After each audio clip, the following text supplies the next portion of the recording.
Hey guys, tonight we begin with a quiet contradiction woven into the heart of medieval life. For all its poverty, hardship, and constant uncertainty, medieval trade was astonishingly sophisticated, a world where a single marketplace could hold 20 different currencies, arguments settled by nothing more than a handshake, and spices worth more than silver resting casually on wooden stalls. The scene opens slowly, in the soft blue before dawn. The market square sleeps beneath a thin veil of mist.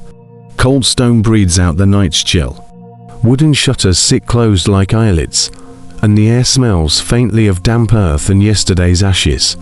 Somewhere far down the road, the groan of a cart wheel breaks the silence, the first sign that merchants are approaching the gates.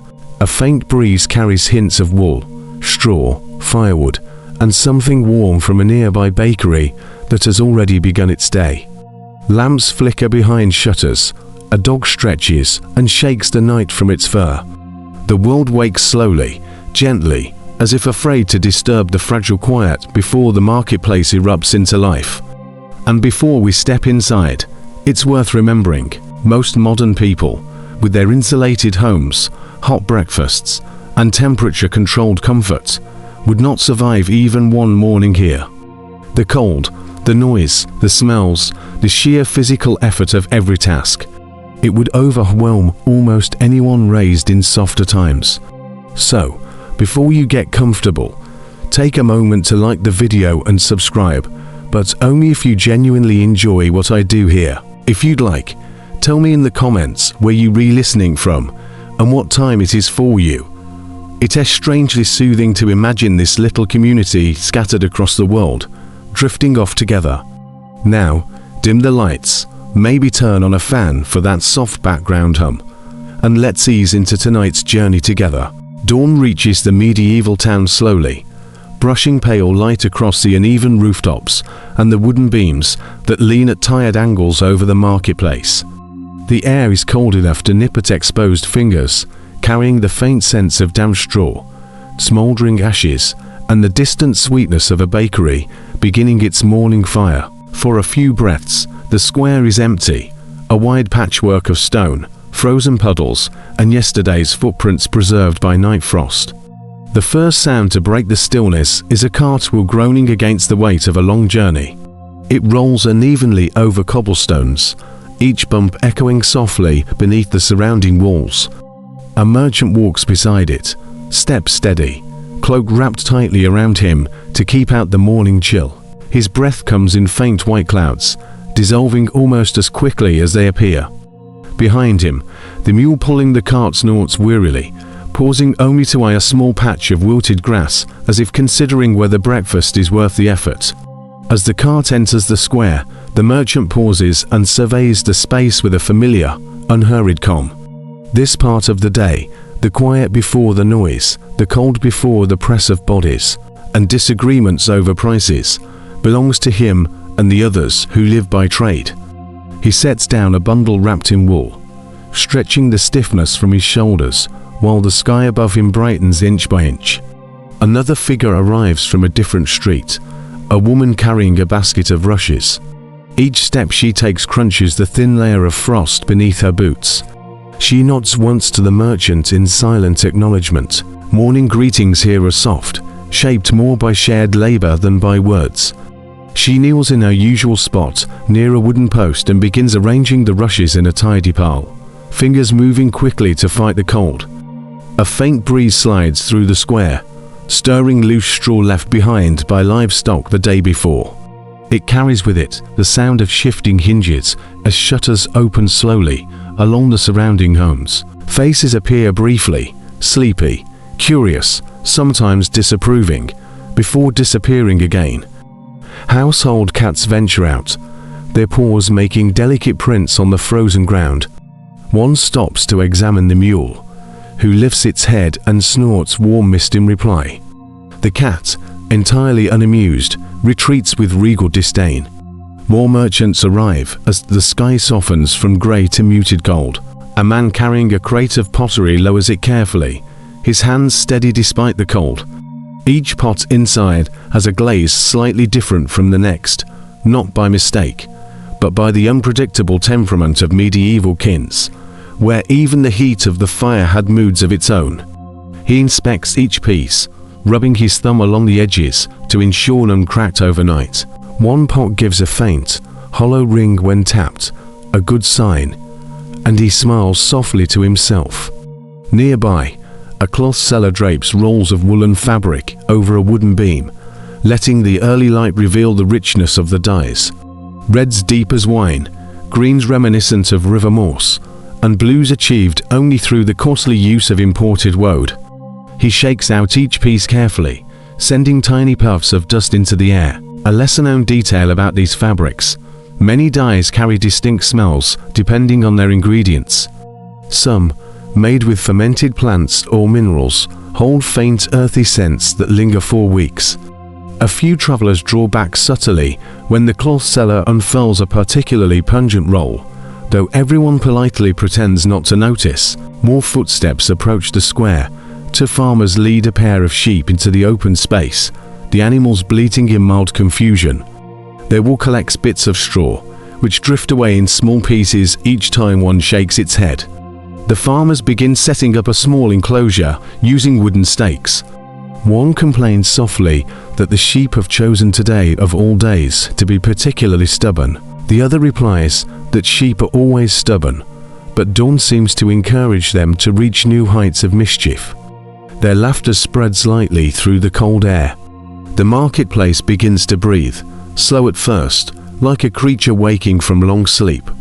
Merchants unroll blankets, spread out baskets, test the sturdiness of wooden tables still damp from the night air. The soundscape thickens gently, muted thuds of crates being set down, the rustle of cloth, the faint metallic clinks of scales being assembled.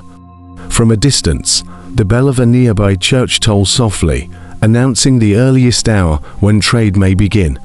A historical debate still lingered among chroniclers of this era, whether these early morning gatherings grew from ancient fair traditions or from simple necessity tied to long work days. Some argued the timing held spiritual significance. Others believed it was merely practical. Daylight was precious, and life demanded its use. The merchants here do not concern themselves with the argument. They move through their routines with quiet certainty, shaped more by habit than by theology. As the light continues to spread, a baker arrives carrying a wooden tray filled with fresh loaves. Steam curls from the crusts, carrying a scent that glides through the market like a gentle promise of warmth. A few merchants instinctively look toward him, though none dare ask to purchase bread before he has set up his stall properly. He pretends not to notice their eager glances, though the faint smirk on his face suggests he is enjoying their restraint. Across the square, a trader from a distant village begins setting out tiny bundles wrapped in cloth. Inside each are small quantities of herbs, mint, thyme, and more obscure mixtures for stomach ailments or sleepless nights. He arranges them in neat rows, weighing each one with a small balance made of wood and stone. The balance wobbles slightly, as if unsure of its own reliability. The trader sighs deeply and mutters that the scales are still half asleep. The cold air continues to lift. Breath no longer clouds as strongly, and the first hints of warmth slip through the square. Chickens from a nearby home wander in, pecking curiously at bits of grain scattered along the stone. One hops onto a sack of wool, earning a sharp reprimand from its owner. The chicken, undeterred, hops down with a dramatic flap of wings, as though offended by the accusation. Before long, the marketplace is no longer empty or quiet. It hums with possibility. Merchants stand ready. Goods are laid out with pride. Animals shift and settle. The day begins. Yet beneath this gentle bustle lies a simple truth. Trade in the medieval world starts not with coin or argument or noise, but with dawn, cold air, quiet steps, and the slow gathering of people who carry their livelihoods in carts, baskets, and calloused hands.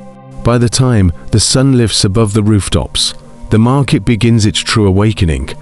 Light spills gently across the cobblestones, warming the frost-darkened stones and revealing details softened by the early mist, the uneven grooves worn by countless carts, the faint chalk markings left by scribes the day before, the stray feathers caught between cracks. Everything looks washed clean by the night and gently rehearsed for the day to come. It is in this slowly brightening hour that the marketplace draws its first real breaths. A woman selling pottery drags a wooden stool into place beside her stall. The stool wobbles slightly, as medieval stalls always seem determined to do, but she sits with practiced acceptance, unconcerned by its stubborn tilt. She begins polishing her wares with a cloth, each swipe rhythmic, steady.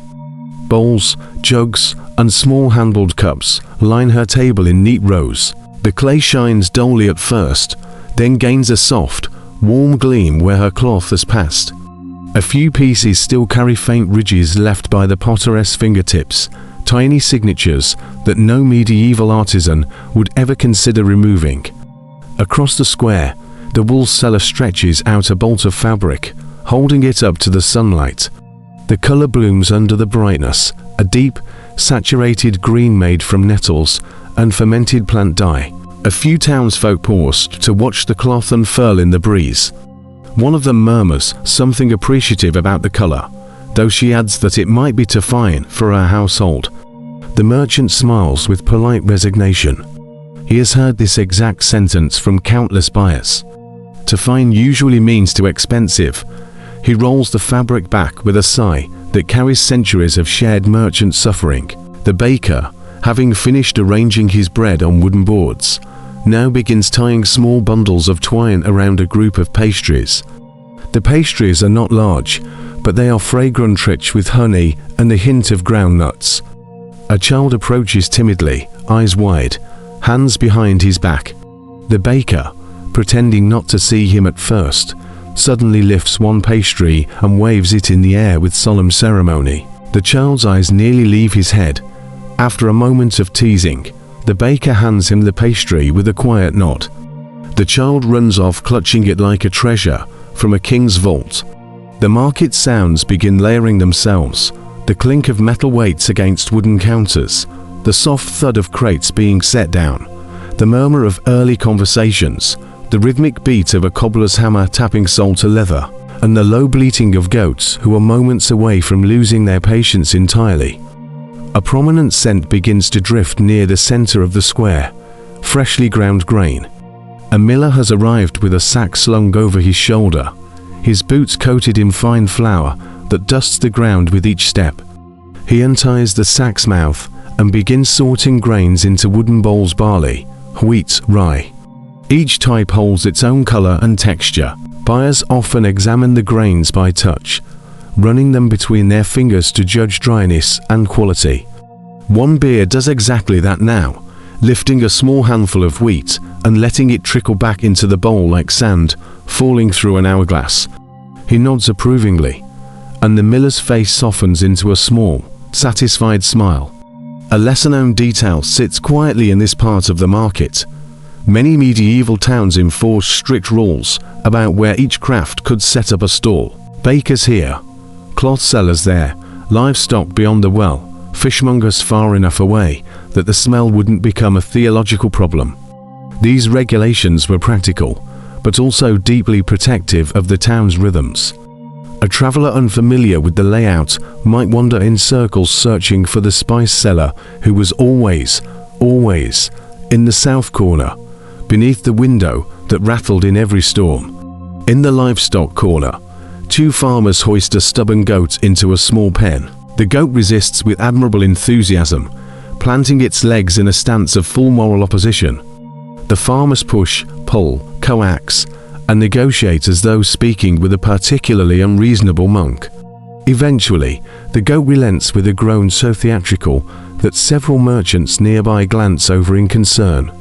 One of them chuckles and mutters that goats always believe themselves the true rulers of any market. The farmers, wiping their brows, appear inclined to agree. Near the well, a group of townsfolk gather with wooden pails. They chat softly while waiting their turn, exchanging the kind of local knowledge that travels faster than written record. A dispute between neighboring households the rumor of a nobleman visiting the nearby manor, the price of grain in the next town over. News in medieval markets often moved through whispers rather than proclamations, carried by observant eyes and listening ears rather than parchment. A few men compare the latest gossip on the arrival of a merchant caravan rumored to be bringing rare northern goods. Whether the caravan truly exists is uncertain, but speculation is half the enjoyment. Across the market, a traveler from a distant region unloads small sacks filled with unusual items, dried roots, beads carved from bone, and cloth dyed in shades that come from plants unfamiliar to this town. A few curious buyers gather around, fingering the beads, weighing the roots, sniffing the herbs. The trader answers questions in a quiet voice, his accent thick, his expressions warm but weary. He gestures toward a small wooden tablet marked with symbols, indicating the uses of the more unfamiliar items: remedies for fever, teas for sleep, infusions for aches. One bear hesitates, uncertain whether such plants can be trusted. The trader smiles gently and assures her that his own grandmother swore by them. Whether she existed or not, no one can tell, but the sincerity feels convincing enough. Nearby, a money changer sets up his small folding table. He carries with him a leather pouch, heavy with coins of wildly different shapes and origins. English pennies, French deniers, Florentine florins, clipped coins, bent coins, coins so worn the faces have eroded into unrecognizable ghosts. The money changer sorts them with practiced speed. He taps each one lightly against his thumb, listening for the tone that reveals its metal content. A traveler listens and remarks that the money changer seems to judge coins the way bakers judge crust. The money changer replies dryly that both professions suffer falls daily. A small historical puzzle threads itself into this part of the market. Medieval chroniclers never fully agreed on whether coin scarcity was caused more by poor minting or by constant clipping and shaving. The truth likely lives somewhere in between, but the merchants here simply adjust their scales and get on with the day. As sunlight warms the market surfaces, the atmosphere shifts subtly. Buyers begin to arrive in greater numbers, housewives carrying baskets, laborers seeking tools, young apprentices tasked with fetch and carry errands. A few noble servants arrive with guarded expressions and carefully written lists, as though afraid the marketplace might swallow them whole as they appear unprepared. The square now vibrates with quiet momentum. A tensionless hum, the hum of trade beginning its long, steady day. The stalls stand ready, the merchants stand warm, the market has awakened fully. Morning settles more firmly across the market, pulling the day into clearer focus. The mist that once clung to the cobblestones thins into pale wisps before dissolving completely, leaving the square brighter, sharper, and filled with the layered textures of daily life. Soft chatter spreads from stall to stall, weaving itself into the smells of warm bread, damp wool, earth, and wood smoke that drift lazily through the air. At the center of the marketplace, a man carrying a bundle of woven baskets steps into the open space. His baskets are neatly stacked, large ones for grain, smaller ones for eggs, and a few so tiny they seem made for no purpose at all except to delight buyers who enjoy little things. He arranges them in a graceful spiral, each one fitting snugly into the next. The pattern looks almost ceremonial, though he insists it's merely practical. Still, a passerby nods approvingly at the display, commenting that it resembles a miniature fortress of wicker. The basket seller chuckles softly, replying that if the kingdom ever falls, perhaps wicker walls will be their salvation. Not far away, a fishmonger arrives later than others, leading a small cart lined with damp straw. The smell announces him before the cart turns the corner, a sharp, cold scent carried from the river at dawn. Though not everyone welcomes the aroma so enthusiastically, the townsfolk understand its promise. Fresh fish rarely survive long journeys inland, making mornings like this rare opportunities. He sets his cart near the edge of the square, as required, and begins arranging his catch: river trout, small eels, a few perch with silver scales reflecting the sun. Their glassy eyes catch the light, making them appear faintly surprised by their own presence on the table. The sounds near the fish stall add a new texture to the morning, the soft slap of wet fish laid onto wooden boards, the creak of the cart's wheels settling into the earth, the rush of water poured from a leather bucket to keep the catch cool. Two apprentices approach hesitantly. One carries a small purse. The other, clearly new to the task, pinches his nose discreetly, earning a stern elbow from his companion. The fishmonger pretends not to see the gesture, though a flicker of amusement touches the edges of his eyes. He presents a plump trout with a flourish, declaring it the finest catch of the morning. The apprentices exchange looks that indicate they have no idea how to judge the claim, but accept it anyway. Meanwhile, at a nearby stall, a spice seller opens a chest with theatrical care. A faint cloud of scent escapes, warm, earthy, sweet, and sharp all at once. People nearby turn instinctively toward it. Spices, after all, are glimpses of distant lands carried in fragile cloth bundles. He reveals small mounds of cinnamon, crushed pepper, mustard seeds, and the rare treasure of saffron.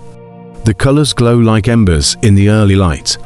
Spices in medieval markets were valued not just for flavor, but for preservation, medicine, and their ability to mask the less pleasant realities of daily life.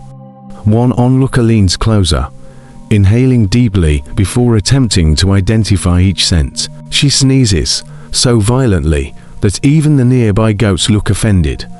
The spice seller nods with approval, as though sneezing is proof of keen interest. A lesser-known detail rests quietly on this table. Many medieval spice sellers used small brass boxes with sliding lids to measure quantities. Each lid clicks softly when shut, not a mechanical sound, but the delicate tone of well-made metal that had passed through dozens of hands over decades. The spice seller here uses one now, sliding its lid open with a whisper of metal on metal, scooping a small measure of peppercorns with a practiced tilt of his wrist. Across the square, the cloth merchants draw a small crowd, not because they shout their wares, few in this market ever raise their voices, but because cloth invites touch. People want to feel the weight of wool, the smoothness of linen, the rare whisper of imported silk. A woman lifts a piece of coarse grey fabric, rubbing it between her fingers thoughtfully. She nods. "Strong weave," she murmurs. The merchant beams, as though she has just composed poetry in his honor. Nearby, a man examines a dyed wool tunic by holding it up to the light. The tunic reveals its faint unevenness, the kind left by hand-dyeing vats that cooled irregularly.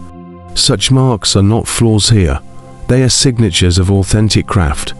He folds the tunic back carefully, placing it at the front of the store with reverence. The air thickens with scents, newly cut herbs, a roast turning slowly on a spit, and the faint smell of metal warming under a blacksmith's touch. A hammer rings from the edge of the market, where an itinerant smith has set up his portable forge. Sparks leap with each strike, brief fireflies that vanish before touching the ground. The smith sharpens kitchen knives for a pair of townsfolk, the rhythmic grinding joining the morning soundscape. He wipes his brow with a thick cloth, muttering something about metal behaving better than people. No one disagrees.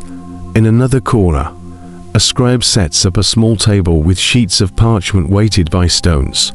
His quill rests in a wooden case, his ink pot sealed tightly to keep the morning frost from thickening it. He offers letters, receipts, and simple contracts to anyone in need of written words.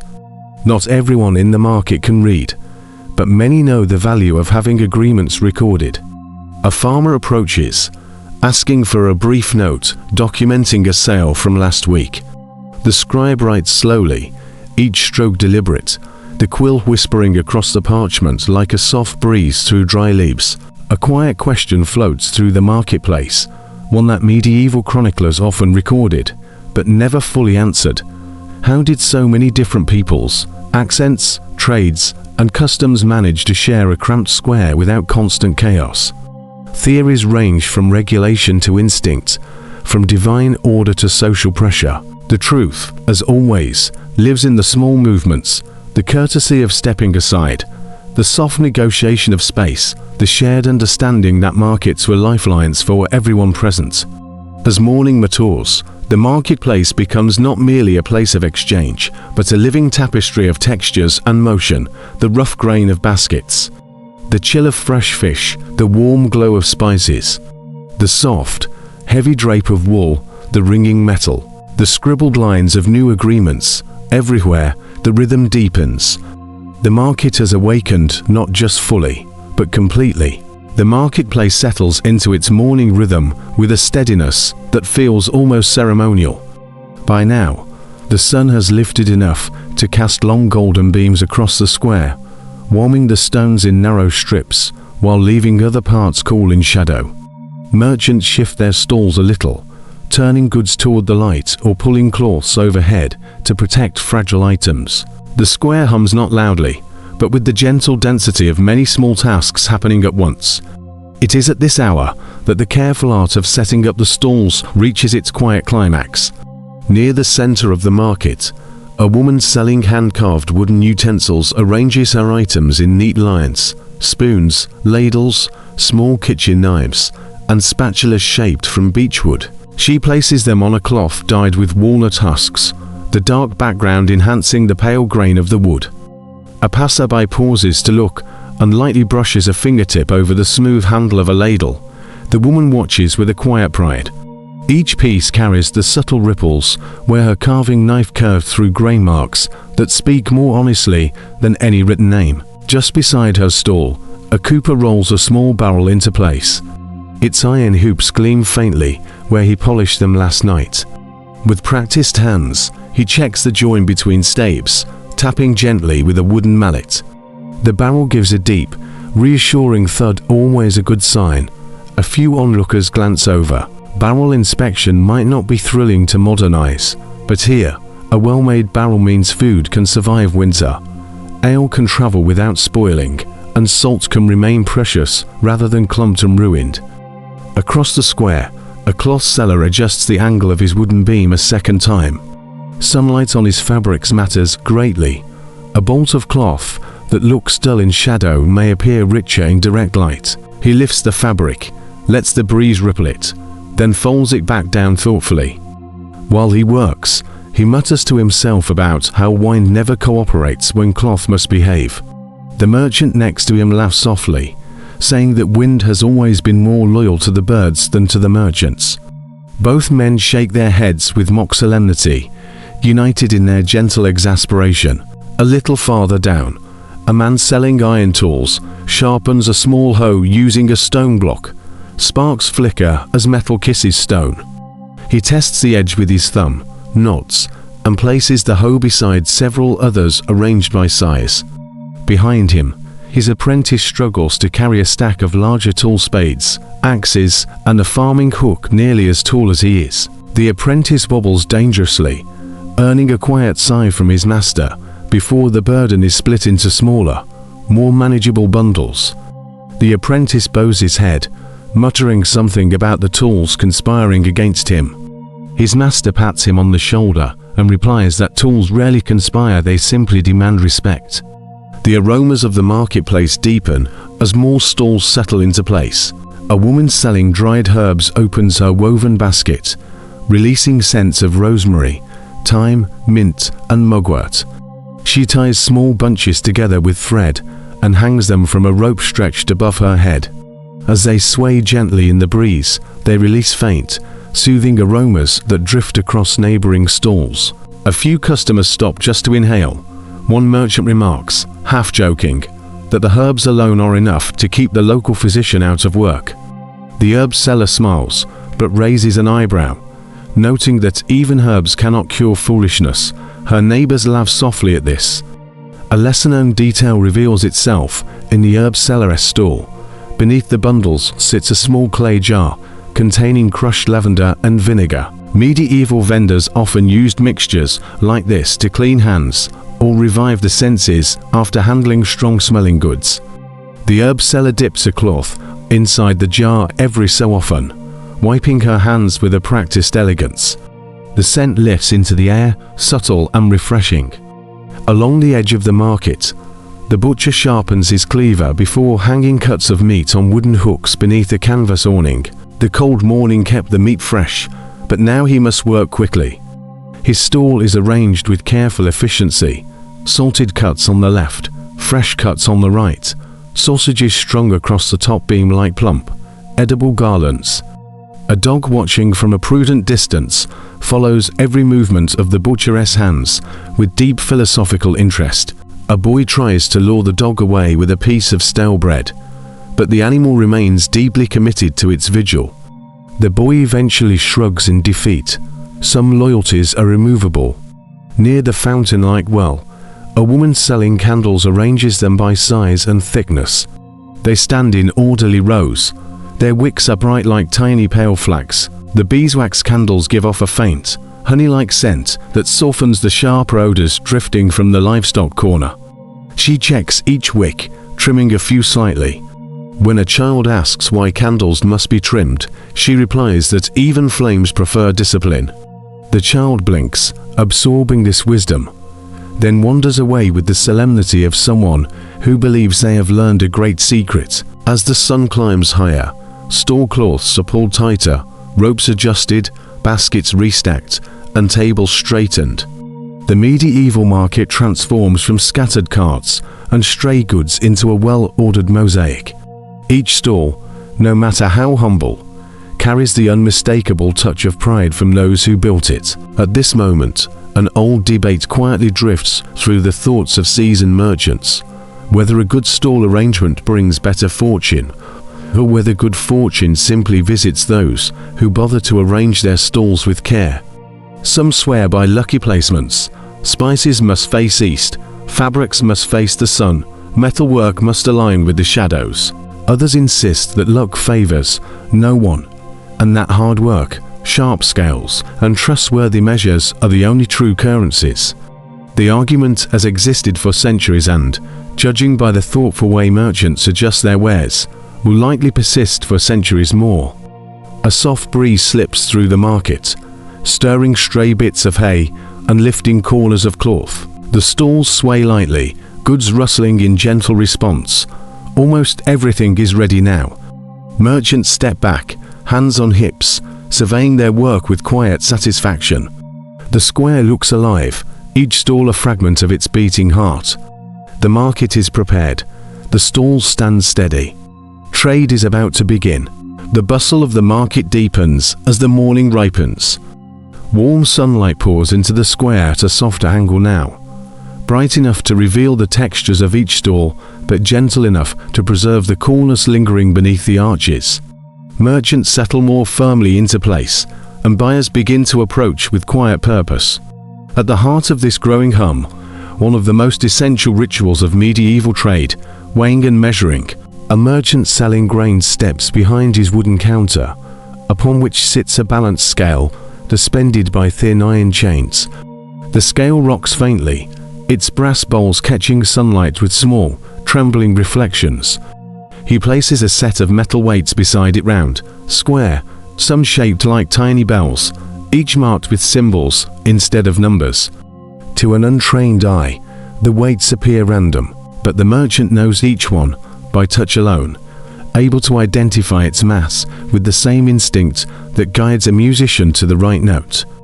A woman approaches carrying a linen sack. She tips it, revealing barley that spills like dry river sand into the bowl.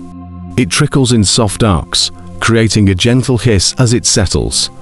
The merchant watches the balance dip, then adds small brass weights, adjusting carefully until the bar aligns horizontally. The scale sways once, twice, before settling. He nods with quiet satisfaction.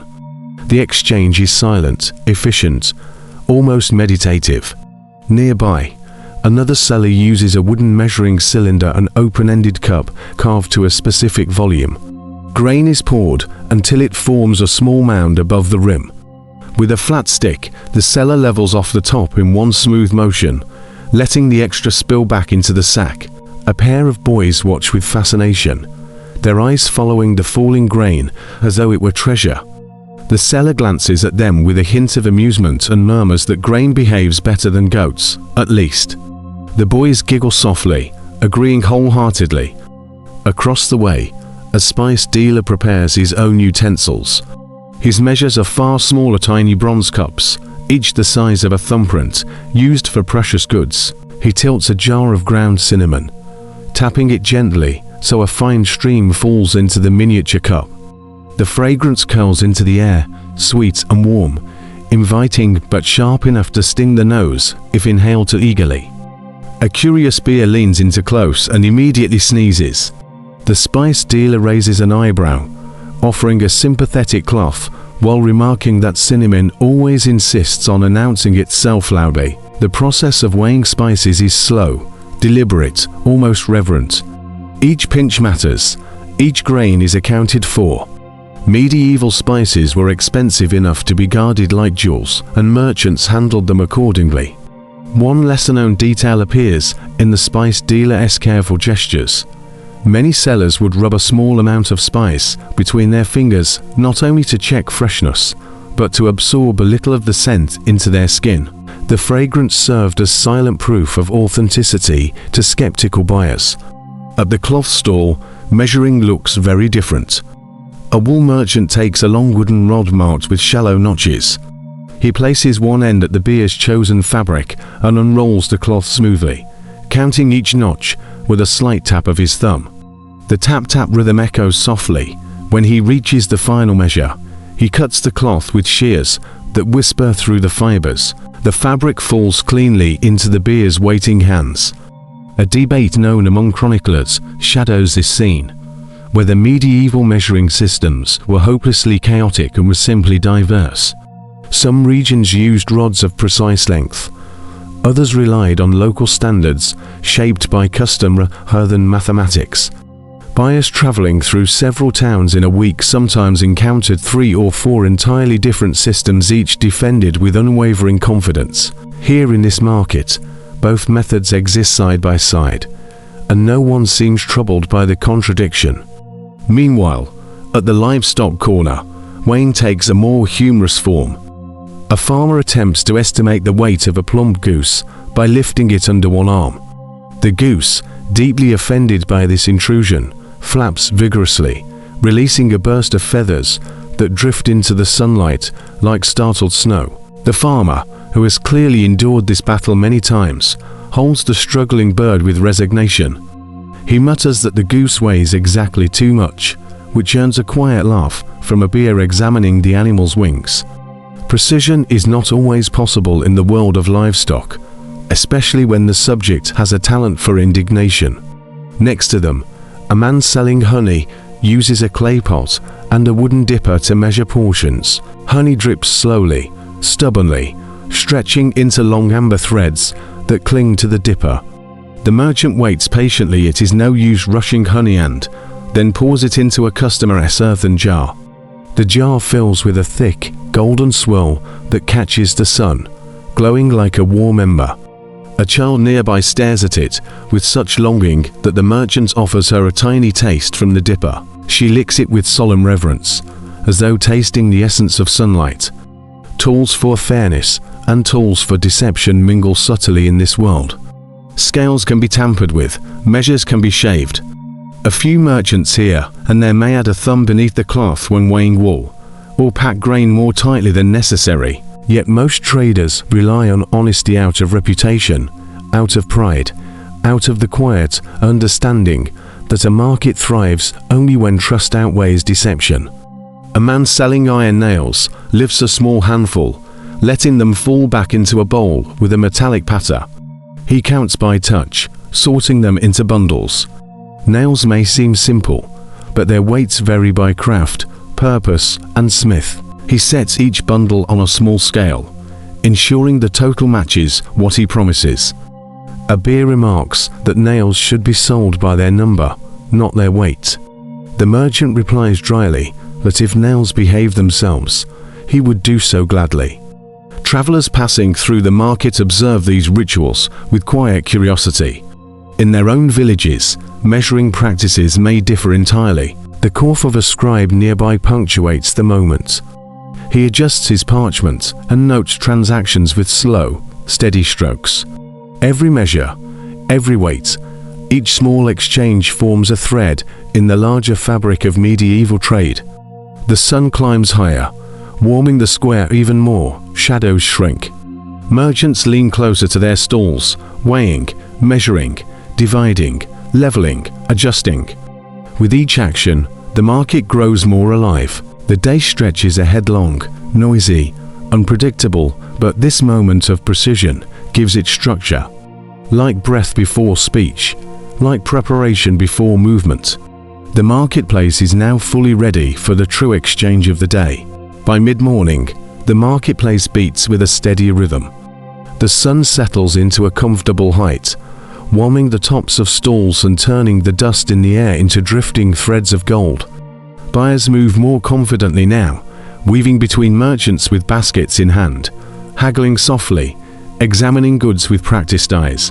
Amid this growing hum of the intricate world of coins, barter, and early forms of credit, the invisible machinery that keeps medieval trade alive.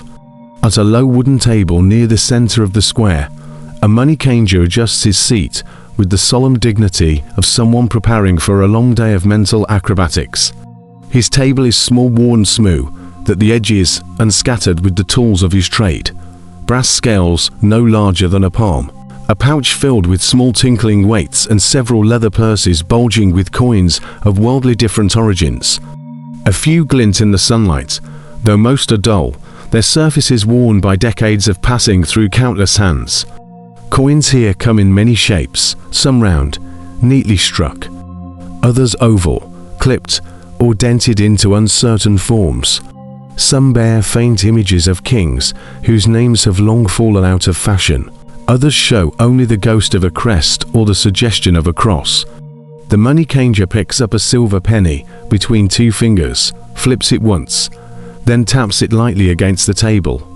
The sound is soft but distinct, a ring that reveals whether the coin has been tampered with. A man watching nearby raises an eyebrow at the speed of the gesture. The money changer shrugs modestly, saying that coins speak if you learn how to listen. The man nods, though his expression reveals he hears nothing at all except metal on wood. A woman approaches with a handful of mismatched coins wrapped in a cloth. She carries English pennies, a clipped French denier, and something that looks suspiciously like a token from a distant fair. The money changer examines each one, adjusting his small brass weights as he calculates their value in the town's preferred currency. He moves with slow precision, his lips tightening slightly whenever he encounters a coin that appears more confident than its silver content deserves. The marketplace is full of these quiet negotiations. Coins are weighed, coins are judged. But not everyone trades with money. The farmer gestures toward the jug, then lifts one onion from his basket, large, round, glossy with moisture. The potter inspects it carefully, pressing a thumb into its skin. He nods approvingly. After a few murmured exchanges, the potter hands over the jug, and the farmer places several onions onto the table in exchange. No coins change hands, no scale is consulted. Both men walk away satisfied. Barter, in medieval markets, is less a novelty than a natural extension of daily life. Each trade relies on silent understandings honed over generations. Fairness is judged not by strict calculation, but by a mutual sense of balance, a feeling that both parties are walking away with something of equal weight, even if that weight is measured in usefulness rather than silver. A lesser-known detail reveals itself at the far end of the market, where a cooper is handing over a newly finished bucket to a woman from a nearby farm. Instead of coins or goods, she offers him a small slip of parchment, folded neatly. On it, written in an even ink, is a promise, a quantity of grain to be delivered after the next harvest. The cooper reads it carefully, his eyes lingering over the uneven handwriting. He accepts it with a nod, tucking the parchment into his belt pouch. Such notes, informal, handwritten, and rarely sealed, function as early credit. They are built entirely on trust, community reputation, and the hope that harvests will be kind, This early form of credit is fragile. It depends on weather, it depends on memory, it depends on honesty between people whose lives are tightly interwoven. Sometimes the credit slips outlive the agreements they represent, becoming strange artifacts when a poor harvest or an unexpected drought makes repayment impossible. Other times, they are honored faithfully for years, passing through hands like pocket-sized promises, carrying the weight of entire seasons. At another stall, a merchant selling imported goods from the coast offers a bear a bolt of linen. The bear reaches into his purse, but finds only a few coins, not nearly enough.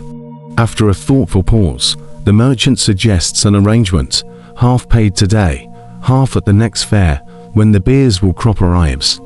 The bear agrees. They shake hands, once, firmly sealing the agreement with more finality than many written contracts. Medieval people trust handshakes, not because they are symbolic, but because they are binding in ways that documents sometimes fail to be. Nearby, the sound of a goat bleating with profound indignation interrupts the moment.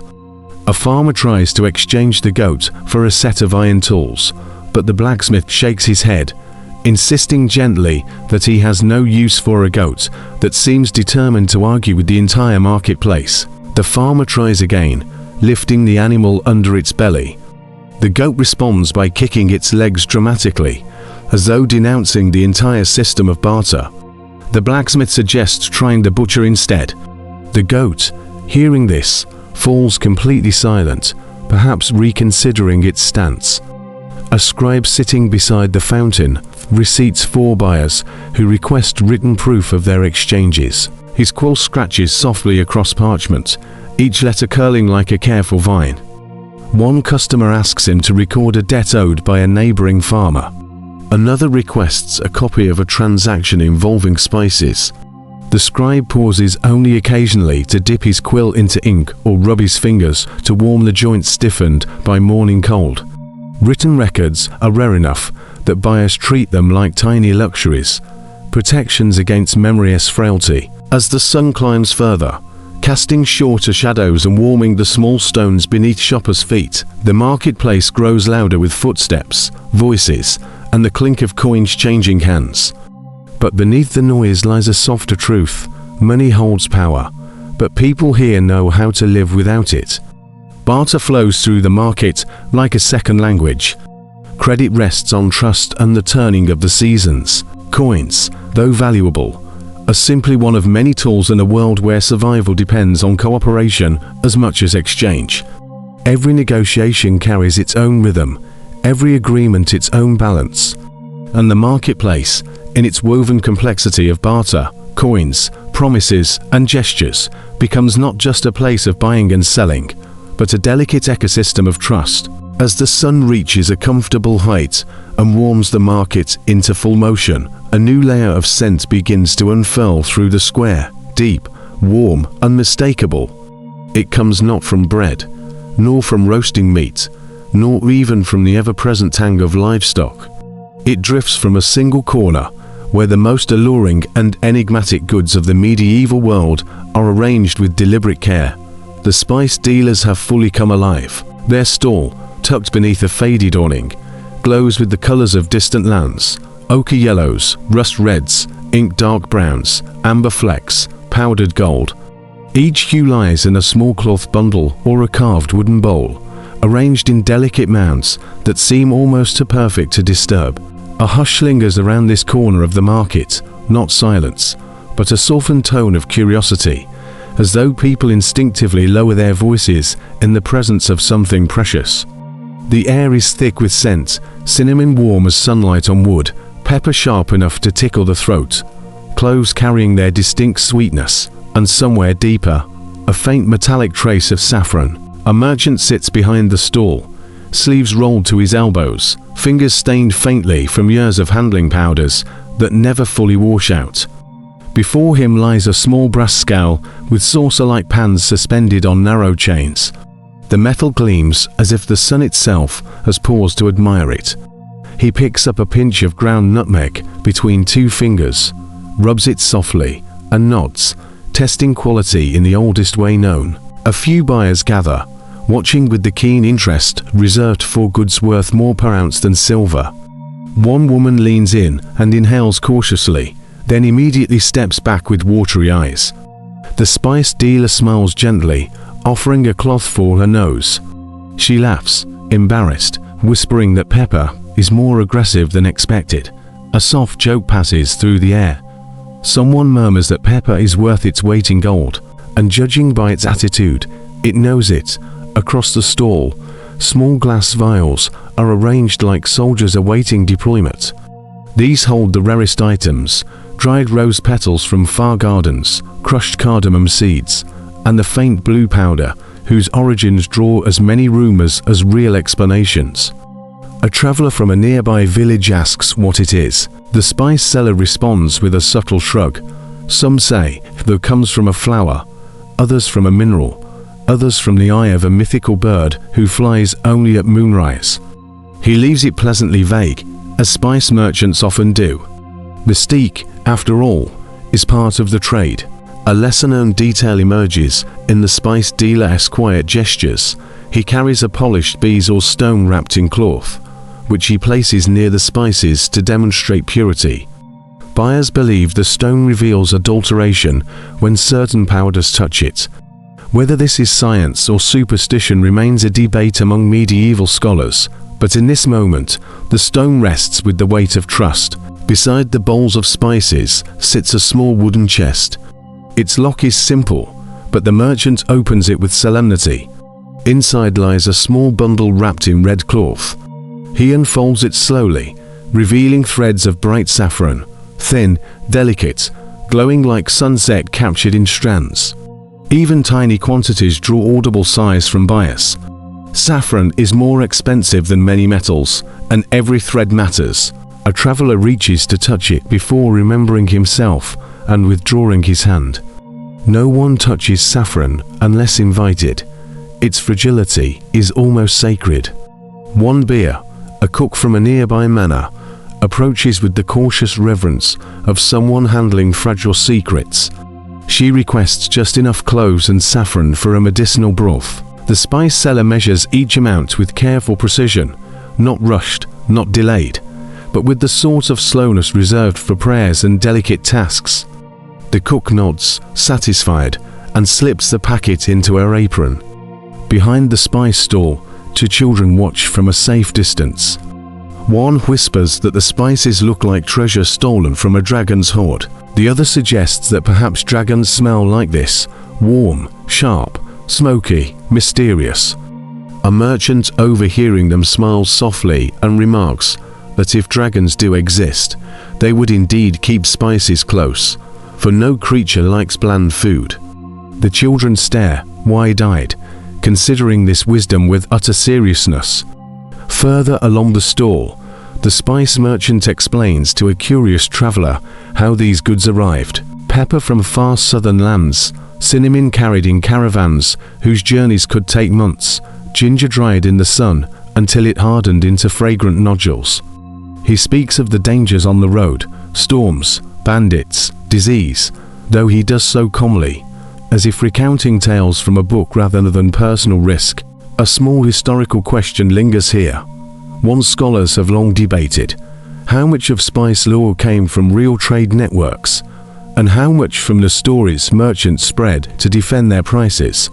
It is impossible to know which tales are truth, and which are embellishment shaped by necessity, pride, or entertainment. As the sun grows stronger, the smells concentrated around the stall intensify. Pepper prickles in the air, cinnamon warms the breeze, and cloves brighten the senses. A gust of wind lifts a thin cloud of spice from a bowl, and several buyers sneeze in unison. The spice merchant apologizes with a straight face, though his eyes gleam with quiet amusement. In the neighboring stall, a cloth seller jokingly fans the air toward himself, claiming that breathing near the spice stall is worth half a meal. The spice merchant replies that if the cloth seller wishes to absorb the scent for free, he must buy something someday to repay the heir's generosity. The banter is soft, friendly, part of the market's gentle rhythm.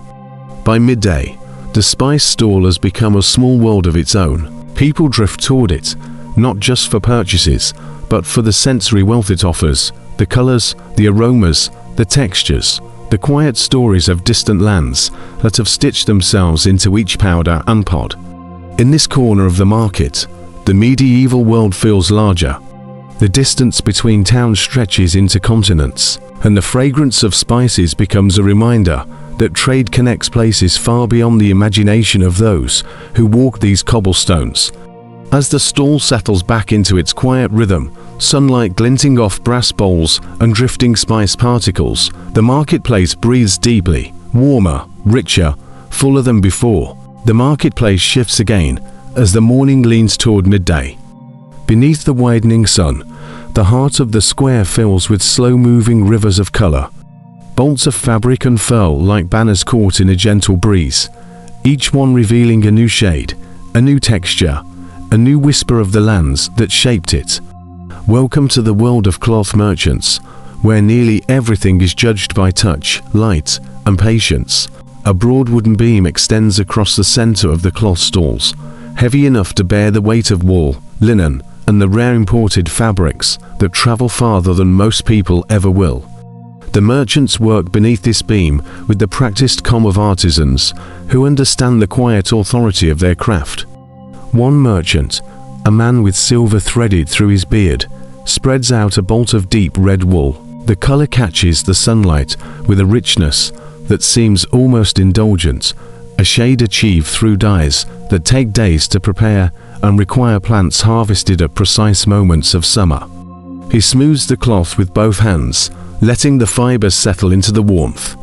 The wool is thick, firmly woven, carrying the faint scent of lanolin and the colder hills where the sheep once grazed.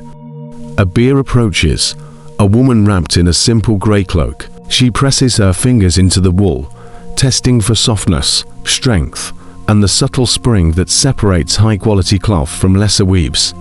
Medieval buyers rely less on sight and more on the language of fingertips. Wool must respond. Wool must breathe. Wool must carry the memory of warmth even while cold. She lifts the edge of the fabric, examining how it drapes. The merchant watches silently. Cloth speaks for itself. After a moment, she asks the price, her voice low, practical. He answers with a number that causes her eyebrows to rise slightly. They begin the soft dance of negotiation, a dance that audiences rarely witness, but everyone understands. She offers a smaller sum. He shakes his head with a sigh that suggests he may starve if he agrees. She adjusts the price upward. He considers. They continue in this quiet ritual until both nod, each content that dignity has been preserved. Not far away, a stall of imported linen gleams like water caught in sunlight. The merchant here arranges the linen carefully, folding and unfolding it, so the natural sheen becomes impossible to ignore. Linen has a coolness to it, a crisp texture that hums beneath the fingers. A pair of apprentices approach, running their hands over the cloth with awe. They whisper about how linen is used for fine tunics, table coverings, even ceremonial garments. One apprentice leans closer and murmurs that linen smells faintly of summer fields, dry grass, sunlight, and wind. The merchant, overhearing, smiles approvingly. A lesser-known detail rests beneath his table, a small clay jar filled with river stones. He uses them as makeshift weights to hold down the cloth when measuring, ensuring that the breeze does not cheat the beer or embarrass the merchant. The stones clack softly as he places them on a bolt of pale blue linen. They are smooth from years of handling, shaped more by touch than by river currents. Across the aisle, another merchant displays patterned fabrics from distant regions. These carry tiny geometric designs woven directly into the thread, diamonds, step lines, and narrow stripes dyed with plant-based colors. Buyers crowd this stall, only because the designs are beautiful and not because the cloth itself tells stories. Patterns often come from specific villages, each motif a signature of local tradition. One beer recognizes a pattern from her childhood and touches it as though greeting an old friend. Her eyes glisten, and the merchant softens his tone, understanding that cloth can hold memories just as surely as it holds warmth. Further down, the silk seller attracts a quieter, more hushed crowd. Silk is rare, costly, and impossibly smooth. Even a small strip feels like water slipping over skin. The silk merchant unrolls a narrow length of fabric, letting it glide between his fingers. The sunlight catches it, sending a ripple of shimmer across the stall. A child passing by gasps softly, certain she has witnessed something magical. The silk merchant chuckles, telling her that silk is not magic, merely the patient work of thousands of tiny creatures. The child blinks, deeply unimpressed by this explanation. As buyers approach, the silk merchant weighs each request carefully. Silk cannot be sold casually. It must be cut with reverence, measured with absolute precision, wrapped gently in soft cloth. He handles it as though it might bruise if touched too firmly. And yet, for all its delicacy, silk holds remarkable strength, a contradiction medieval people found endlessly fascinating. A historical debate quietly drifts beneath this stall. Did silk arrive more often by trade or by smuggling? Chroniclers disagreed. Some insisted merchants carried it openly in caravans. Others swore that bolts were hidden in bales of wool to avoid taxes. The truth, as usual, likely lives somewhere between legality and ingenuity. Meanwhile, wool merchants continue to dominate the central square. Wool is the lifeblood of medieval economies, sturdy, warm, versatile. To merchants begin an unspoken competition, each unfurling longer bolts of cloth in an attempt to attract the gaze of approaching buyers. One unlocks a bolt dyed with woad, the blue rich enough to seem almost alive. The other reveals a length of thick grey wool, dense and perfectly suited for cloaks that must survive winter winds. Soft humour floats in their direction when a gust of wind attempts to lift both fabrics at once. Each merchant scrambles to catch his billowing cloth, one muttering that the wind has chosen a side, the other arguing that the wind clearly has excellent taste. Buyers nearby laugh into their sleeves. Along the outer edge of the cloth market, a man from a small village examines a simple, undyed length of wool. He holds it to the sun, studying how light filters through the weave. He rubs it thoughtfully between two fingers. It is honest cloth, not fine, not exquisite, but strong. He folds it carefully and sets it aside for purchase. Cloth like this will become a winter tunic, a blanket, perhaps even part of a cloak, a life built from necessity and warmth. As the sun climbs toward its midday peak, shadows shrink and the square glows with the richness of color: reds, blues, golds, greens, pale linens, deep wools, shimmering silks. The cloth merchants stand among it, all like painters arranging a living canvas. The marketplace breathes deeper, richer, fuller. Textures multiply, colors bloom, hands brush against cloth like whispers. In this world of fabric, medieval trade reveals its quiet artistry. Nothing is rushed, nothing is loud. Everything moves with the gentle rhythm of fingers, light, and purpose. The deeper the morning settles, the more the market reveals its full, layered character. Between the bright swaths of cloth and the drifting fragrances of spice, another world hums quietly at the fringes, a world full of breath, hooves, wool, and dust. It is here, in the livestock corner, that medieval trade shows one of its most practical, chaotic, and oddly endearing faces. The livestock area sits slightly apart from the main stalls, not far from the town's well, but far enough to spare sensitive noses. The boundary between goods and animals is marked not by a fence, but by the unmistakable chorus of bleats, grunts, snorts, and the occasional long, melancholic moo drifting through the air. It is a soundscape entirely its own, one that can be heard before a single hoofstep becomes visible. At the far left of the enclosure, a farmer guides a small herd of sheep into a makeshift pen. The pen is built from wooden stakes hammered into the earth and lengths of rope looped between them. The sheep move with the resigned momentum of creatures that feel destiny approaching but remain unsure whether it involves fresh grass or indignity. One particularly woolly sheep turns in 3 full circles before finally stepping into the pen, as though needing a personal moment to accept the situation. Buyers approach slowly, hands clasped behind their backs, eyes narrowed in thoughtful calculation.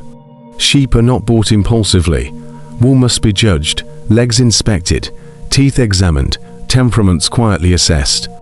A woman reaches into the pen and parts the wool on one sheep's back, checking the density. Another bear taps gently along the animal's ribs, counting quietly under her breath.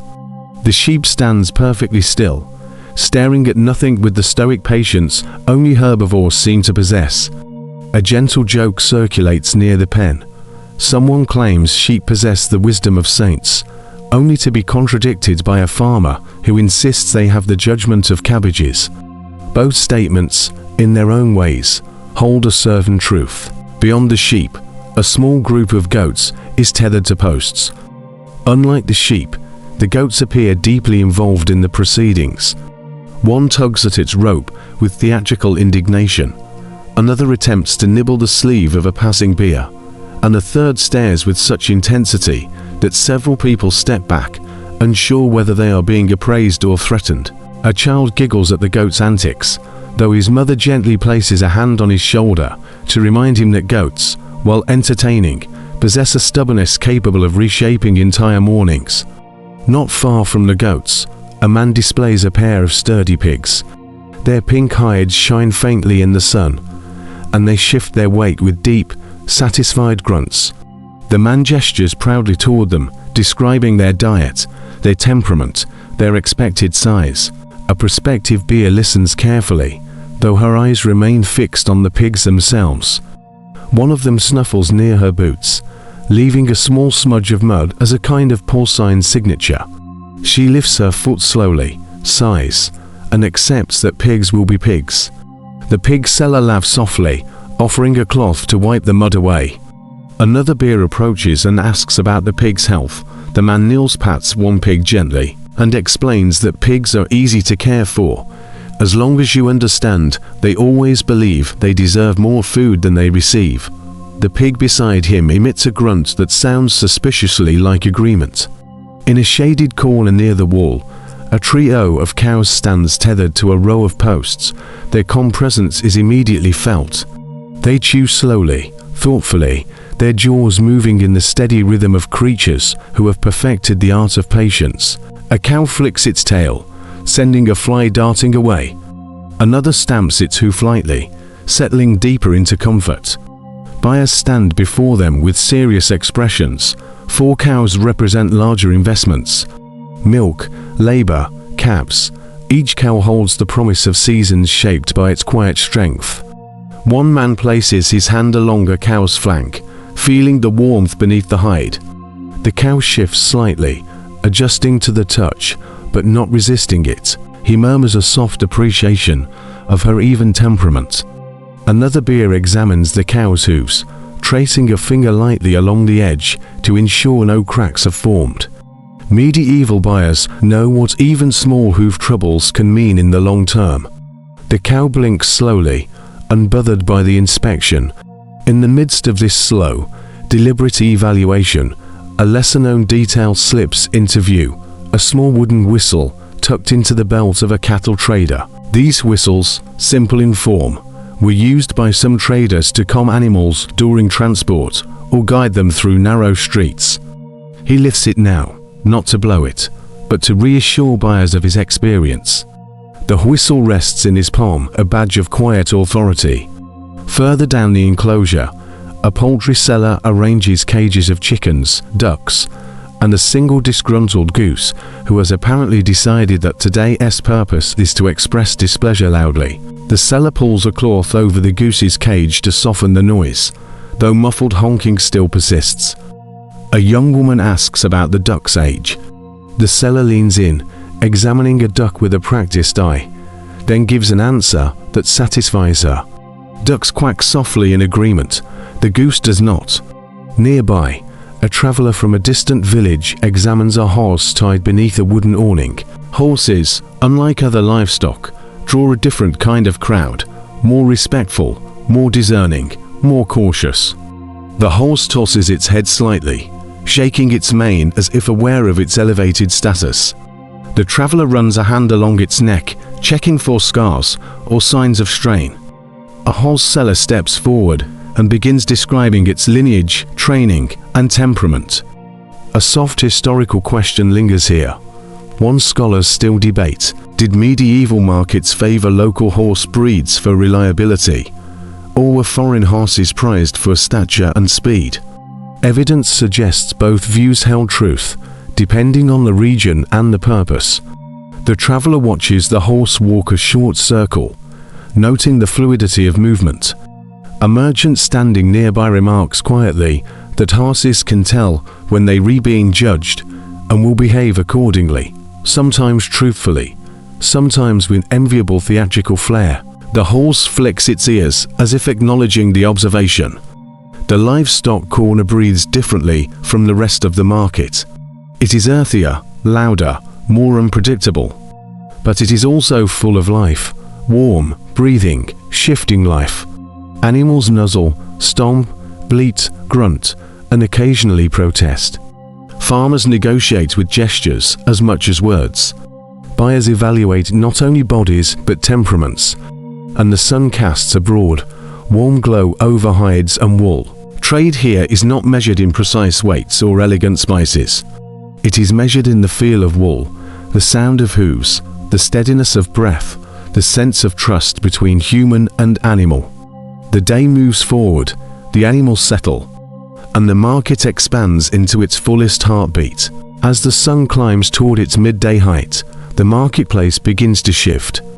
A warmth settles over the cobblestones, not yet harsh, but enough to nudge people toward shade. Merchants pull awnings tighter, buyers drift toward cooler spaces beneath eaves and archways. The sounds of the market soften into a slower rhythm as the day reaches its warmest hour. In this gentler lull, a different group comes into focus, the traveling artisans. They are not merchants of finished goods. They are creators, repairers, wanderers whose craft shapes the rhythm of entire towns. The first to draw attention is the blacksmith, positioned near the edge of the market, where sparks pose less threat to baskets of wool and linen. His traveling forge is small, a compact hearth of stone and iron plates carried in pieces from village to village. Coal glows within it, pulsing like a steady heartbeat. He lifts a small blade with tongs, places it against the anvil, and strikes. The sound rings out, not sharp or loud, but steady, metal on metal, softened by distance. A rhythm that belongs only to daylight and work. A few buyers gather to watch. The blacksmith's movements are slow, deliberate. Each strike bends the metal just enough to align form with purpose. A farmer steps forward, holding a scythe blade dulled from months of cutting wet fields. The blacksmith examines it briefly, running a thumb along the edge. He nods once, as though the blade has confessed its troubles honestly. He places the scythe onto the anvil, raises his hammer, and begins to reshape it. Sparks scatter in quiet bursts, drifting away like fireflies that never quite learn to fly. The farmer watches, arms crossed, expression softening each time the blade's edge grows brighter. When the work is done, the blacksmith cools it in water with a hiss that curls steam into the air. The farmer tests the new edge with appreciation, muttering that grass will fear him again. Not far from the smith, a tinker has set up a small corner. His stall is a modest collection of tools, pots with dents, pans with loose handles, and a surprising number of metal cups, all awaiting rescue. He works with a lighter touch than the blacksmith, using pliers, small pads of leather, and thin strips of metal for patching. A woman approaches carrying a copper pot with a crack along the rim. The tinker turns it in his hands, sniffing it lightly. She raises an eyebrow. Sniffing pots is not a technique she expected. He explains, with quiet seriousness, that the scent reveals whether the pot was overheated or simply worn. She nods, though it is clear she accepts his wisdom without fully understanding it. He repairs the crack with a few careful taps of his tool, then wraps the rim at a thin metal band. When he returns the pot, it looks as though it might last many winters yet. A lesser-known detail rests in the tinkeress apron, a pocket lined with felt where he keeps a collection of tiny metal scraps, remnants of previous repairs. Some tinkers pass these scraps from market to market for years, treating them like wall charms or memories of towns stitched along the road. He lifts one now, runs his fingers over it thoughtfully, then tucks it back into its place. Across from the tinker, a woodcarver sits on a low stool, surrounded by curls of pale shavings. The scent of fresh wood drifts outward, soft, sweet, calming. His knife moves with slow precision as he shapes a spoon from a block of beech. A few townsfolk watch, entranced by the transformation. Woodcarving carries a rhythm almost musical, the scrape of blade, the soft fall of shavings, the sigh of wood releasing form. A boy approaches, staring at a half-finished ladle. The woodcarver pauses, lifts the ladle, and places it into the boy's hands. The boy runs his thumb along the inside curve, marveling at the smoothness. The woodcarver explains that spoons must be carved in one breath, never rushed, never forced. The boy nods solemnly, as though receiving ancient wisdom. Nearby, a leather worker arranges stretched hides on his table. Belts, pouches, knife sheaths. The leather smells of tannin, smoke, and time. He threads a strip through a buckle, pulls it tight, then begins stitching with a curved needle. Each stitch lands with a soft, rhythmic pull. A traveler approaches, presenting an old belt worn thin near the holes. The leather worker measures the length, shakes his head softly, and tells the traveler he has many stories left in him, but the belt does not. They both laugh. A small queue forms at the leather worker's stall. Someone needs a boot sole reinforced. Another requests a pouch repaired. A third asks if he can make a sheath for a knife whose blade has outgrown its previous case. He nods to each request, moving with a calm acceptance shaped by years of bending leather to will. A soft historical question threads through this scene. Were traveling artisans essential because of rural isolation, or because medieval goods wore out more quickly than people remember? Chroniclers disagree, modern scholars debate. But here, in the marketplace, the answer is clear. It does not matter why, only that they are needed, always. A woman selling vegetables lifts her basket and strolls toward the artisans. A wooden bucket handle is cracked. She presents it to the woodcarver. He nods and inspects the splintered grain. He promises to mend it by midday. She leaves with a promise of 2 onions in return, the kind of barter so deeply woven into medieval life that no one questions it. On the far side of the artisan's corner, a cobbler works quietly. His materials are simple: leather scraps, needles, thread, wooden lasts shaped like feet. He repairs a boot whose sole has worn thin, sewing a new layer with tight, even stitches. He presses the leather firmly, aligning it with patient care. A beer watches with folded arms, impressed by the cobbler's concentration. The cobbler remarks that boots tell stories: where people walk, how they carry themselves, how much weight they bear. The beer nods, surprised into silence. A donkey tied nearby brays once, with a dramatic flair that draws glances even from the livestock corner. The cobbler looks over and mutters that some donkeys share their opinions too freely. A few nearby merchants laugh gently. Humor slides easily into the quiet between tasks. By now the sun has softened the sharpness of morning. The artisans continue working, each lost in their own craft, each shaping the marketplace with rhythm, skill, and patience. Metal rings softly, wood shavings fall like curled petals. Leather stretches under steady hands, and the market breathes a little easier knowing its broken things can be made whole again. Midday settles fully over the marketplace, laying a warm, golden hush across the square. The sun hangs overhead like a brass coin, its light drifting over wood, stone, wall, and the slow-moving shapes of people seeking shade. Heat ripples gently across the cobblestones, though not enough to chase buyers away, only enough to make them pause, breathe slower, and notice the scents curling through the air. This is the hour when food, ale, and street cookery take center stage. Near the middle of the square, A cook has set up a small open fire surrounded by raised stones. Over it hangs a blackened iron pot, whose surface bears years of soot. Each layer a memory of meals cooked in this very spot. A thin wisp of steam rises from the pot, carrying the mingled aromas of barley, carrots, herbs, and a bit of salted pork. The steam drifts upward, curling into the warm air like a soft ribbon. Buyers passing nearby slow their steps, noses lifting just slightly. Hunger has its own gravity. The cook stirs the pot with a long wooden spoon. The stew inside has thickened through the morning, transforming into something hearty and comforting. He tastes it, nods, and adds a pinch of dried thyme. The herb releases a burst of fragrance that spreads across the nearby stalls. A boy standing a few feet away closes his eyes dramatically, as though the smell alone might fill his stomach. The cook, amused, ladles a small portion into a wooden cup and hands it to him. The boy takes it reverently, holding the cup with both hands like a sacred relic. Not far away, another vendor tends a small spit where slices of meat rotate slowly. The crackle of fat hitting the fire punctuates the air, each pop sending a tiny spark upward.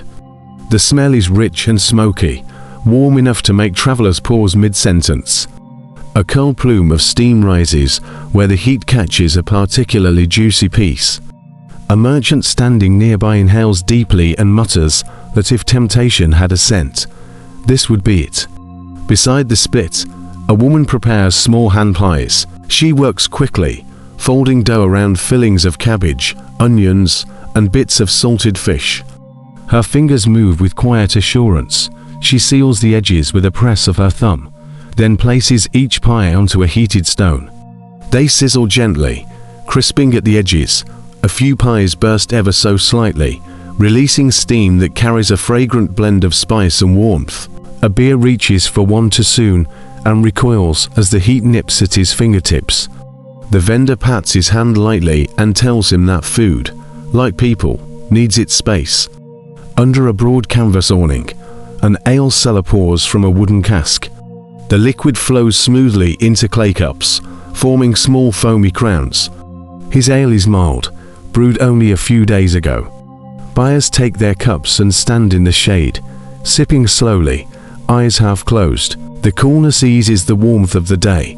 A laborer finishing his drink sighs with satisfaction, declaring that this ale could revive even a man who slept through a ploughing season. His friends laugh softly, though none disagree.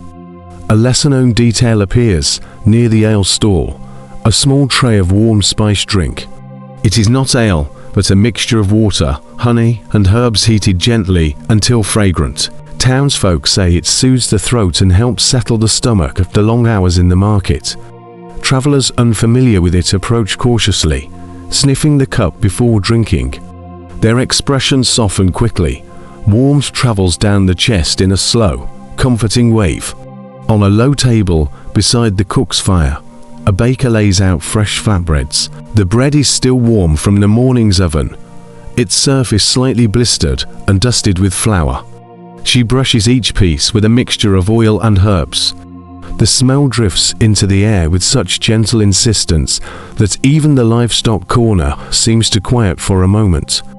A chicken wanders too close, enchanted by the aroma. The baker gently shoos it away, reminding it that bread is not meant for wandering creatures. The chicken responds with a sound that suggests profound disagreement. At the far edge of the food stalls, a fish vendor prepares a small meal using leftover scraps from the morning's catch, a common practice that saves waste and draws customers. He lays thin slices of fish onto a hot iron plate, sprinkling herbs and chopped onion over them. The sizzling sound is soft but distinct, like rain falling onto a warm stone. Several buyers gather, lured by the unexpected delicacy. He offers tastes on small wooden chips, each bite warm and fragrant. Even those who dislike fish should approvingly at the crispness. Beside him, a woman sells bowls of porridge thickened with oats and sweetened lightly with honey. Children flock to her stall, drawn by the comforting smell. She serves each bowl with a careful hand, ensuring the honey is mixed evenly, One child asks if she can add more. She smiles and tells him that honey is precious, but children's happiness is also precious, so perhaps a little extra will do. His grin widens, sticky and bright. Throughout the food stalls, soft laughter weaves with the scent of stew and the clink of wooden cups. The marketplace takes on a warmer, gentler tone. People linger, eating slowly. A merchant selling wool wipes crumbs from his beard, declaring the hand pie is superior to anything cooked at home. A woman sips her spiced drink and remarks that market days taste better than feast days. A nearby farmer chuckles, adding that feast days require work, market food requires only appetite. A small historical puzzle lingers among scholars. Did medieval towns eat more richly on market days? Or did they simply enjoy food more when surrounded by the sounds of life?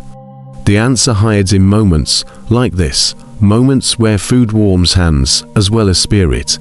Near the well, travelers sit in a small cluster, consuming bread and stew. One dips bread into the stew with slow satisfaction. Another wipes his bowl clean with a final piece of crust. They speak in low voices, discussing the road behind and the road ahead. A woman from a distant village listens quietly as others share news of storms, distant fairs, and harvest predictions. Food softens the edges of conversation, turning strangers into temporary companions. The midday heat begins to soften, the fire crackles. A potsherd clinks against a wooden ladle, a goat bleats with theatrical timing, and a soft, contented murmur settles across the food stalls. For this hour, the market feels suspended in a gentle pause, a moment where nourishment takes precedence over trade, where warmth gathers around small fires, and where the simplest ingredients become the soul of the day. As the afternoon stretches forward, the marketplace shifts once more, not quieter, but more reflective, as though the heat has slowed every gesture by a fraction and softened every voice. The sun leans westward, lengthening shadows across the cobblestones, turning each stall's awning into a small island of shade. It is in this gentler light that another essential realm of medieval trade reveals itself, the tools, materials, and raw goods that shape daily life. These stalls do not glitter like spices, nor shimmer like cloth. They smell of earth, metal, resin, and wood, the quiet foundations beneath the more colorful corners of the market. Near the center, a seller arranges bundles of hemp rope in careful coils. Each bundle lies with a weight and orderliness that suggests a sense of responsibility. Rope is no simple thing in the medieval world. It can mean safety on the road, security on a farm, or a tool indispensable in both tragedy and harvest. The seller tests each coil by pulling it taut between his hands. Fibers hum under tension. A faint, grassy scent escapes, the smell of cured plant stalks shaped into strength. A bear approaches, examining the ropes with the seriousness of someone choosing a companion other than a tool. He tugs one sharply, listening for the subtle creak that indicates tightly spun fibers. The rope responds well, and he nods. The seller comments softly that hemp rope lasts longer when soaked before use, especially in storms. The bear hums in agreement, not because he knew this, but because the advice feels ancient and trustworthy. Just beyond the rope stall sits a merchant specializing in raw iron tools, chisels, small hammers, sickle blades, and lengths of unfinished metal.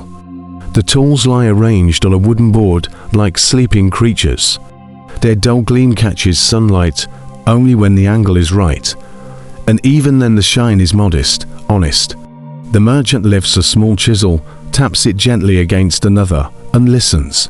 He explains to a bear that true iron sings when struck lightly. Though its song is quieter than steel's, the bear leans in, hearing almost nothing. The merchant assures him the chisel is excellent. The bear nods politely, accepting that the merchant's ears must be more finely tuned than his own. At the corner of the iron stall, a lesser-known detail rests, tiny wedges of leather folded beneath the tools. These keep the metal from dulling against the wood and prevent accidental scratches. They also silence the faint clinks that metal makes when disturbed. Many tool sellers place these pads without comment, a habit learned from years on the road. A few stalls away, bundles of resin, pitch, and beeswax sit in small clay bowls.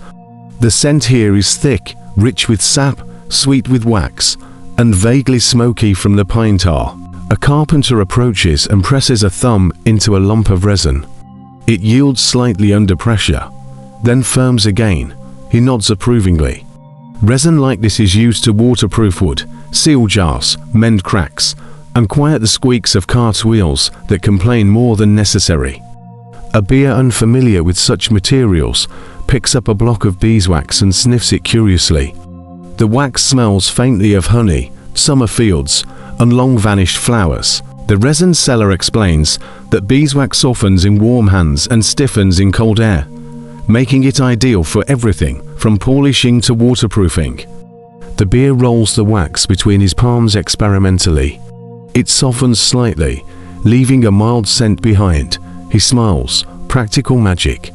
Next to him, a potter's stall displays large ceramic jars filled with dried herbs, sage, nettle, chamomile, yarrow. Though not as exotic as spices, these herbs hold their own subtle power. A healer stands before the jars, selecting small bundles for her remedies. She ties them with twine, humming softly as she works. Her fingers move with the precision of someone who has practiced the same rituals through countless seasons. A curious onlooker asks which herbs are best for winter fevers. The healer answers with a calm voice, sage and chamomile, though she adds that rest remains the most reliable cure, a fact that disappoints many who prefer remedies over patience. Across the aisle, a resinous scent deepens where a wood seller displays planks, beams, and carved boards. His wood comes from nearby forests, oak, ash, beech, each piece carrying the faint imprint of its past life. Buyers run their hands along the grain, feeling the warmth of the sun trapped within the fibers. One man taps a plank with his knuckles, listening for a hollowness. The wood replies with a solid thump.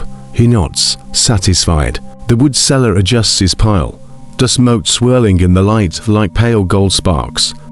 He tells a beer that ash makes the best handles for tools, because it bends before it breaks.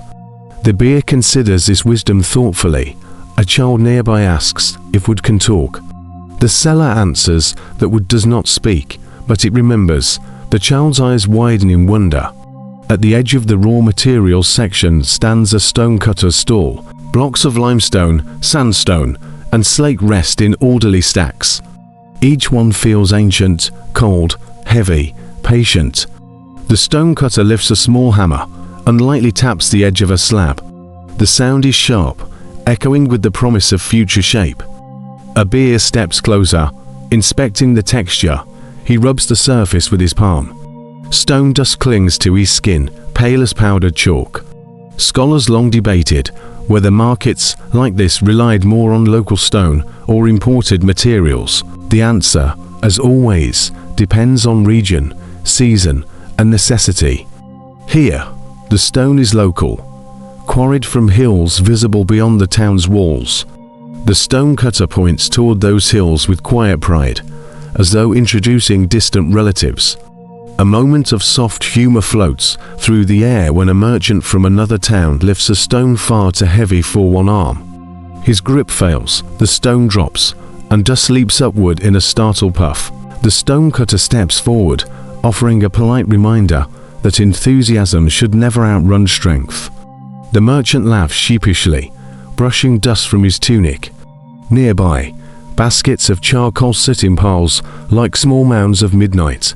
The charcoal burner, face faintly darkened from his craft, shuffles the pieces with a stick. Charcoal crackles faintly when shifted, as though reluctant to settle. Buyers approach cautiously. Charcoal stains everything it touches. A woman carrying bread pulls her cloak tighter, mindful of the black dust. The burner tells her not to worry. Charcoal respects those who respect it.